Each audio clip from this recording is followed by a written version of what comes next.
નમસ્કાર મિત્રો, સ્વાગત છે તમારું અમારી YouTube channel Gujarat jobs and ન્યૂઝમાં.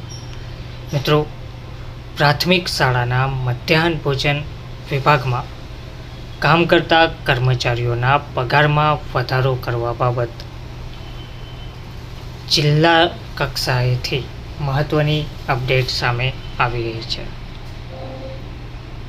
છોટાઉદેપુર જિલ્લાની પ્રાથમિક શાળાઓમાં મધ્યાહન ભોજનના સંચાલકો, રસોઈયા અને મદદનીશોએ પીએમ પોષણ શક્તિ નિર્માણ યોજના બંધ કરી એનજીઓને સોંપી દેવાની સરકારની હિલચાલને લઈ છોટાઉદેપુર જિલ્લાની પ્રાથમિક શાળાઓમાં મધ્યાહન ભોજનના સંચાલક, રસોઈયા અને મદદનીશોએ જેતપુર વિધાનસભા ધારાસભ્ય જયંતિભાઈ રાઠવાને આવેદનપત્ર આપી નોકરી બચાવવા, પગાર ધોરણમાં વધારો કરવા અને રિટાયર થયા બાદ પેન્શન આપવા અંગેનું આવેદનપત્ર આપ્યું હતું.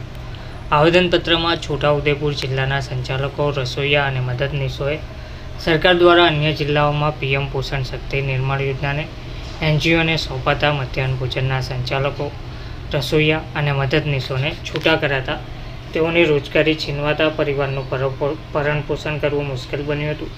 1984થી તમામ જિલ્લાની પ્રાથમિક શાળાઓમાં ચાલતી મધ્યાહન ભોજનની યોજના થકી અનેક પરિવારોને રોજગારી મળી હતી. સરકારી અણધડ વહીવટને કારણે પ્રાથમિક શાળાઓમાં પૂરતું અને પ્રમાણસર અનાજ ના આવતું હોવા છતાં મધ્યાહન ભોજનના સંચાલકો, રસોઈયાઓએ પોતાના ઘરના પૈસા ખર્ચી શાળાના બાળકોને પૂરતા પ્રમાણમાં ભોજન પીરસાવ્યું હતું.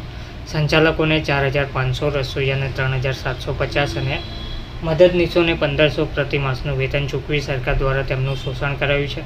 ત્યારે તેમના પગાર ધોરણમાં પણ વધારો કરવા અને રિટાયર થયા બાદ તેમને પેન્શનનો લાભ આપવા છોટાઉદેપુર જિલ્લાના મધ્યાહન ભોજનના સંચાલકો, રસોઈયાઓ અને મદદનીશોએ ભાવિ જેતપુર ધારાસભ્ય જયંતિભાઈ રાઠવાને આવેદનપત્ર પાઠવી સરકારમાં રજૂઆત કરવા જણાવ્યું હતું. ધન્યવાદ.